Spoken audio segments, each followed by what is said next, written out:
Hello everyone, welcome back into this channel, and in this video it's gonna be a tutorial about iPhone features, and I would like to show you the way how to use effects from iPhone photo library to make a vintage look for your picture.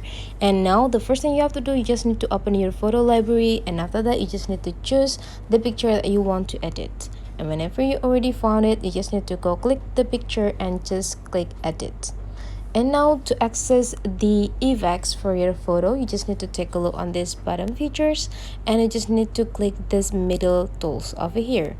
And now there will be like several effects that you can use here, and you just need to like scroll into the left side to try the effects on your picture.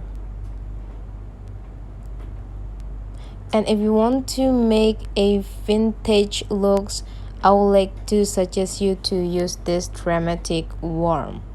And whenever you already found the best effect for your picture to make your picture look vintage, you just need to click done. And here is the final result. So that's the way how to use effects on iPhone photo library. Hopefully this tutorial today is useful for you guys, and don't forget to leave some comment, like and subscribe into this channel.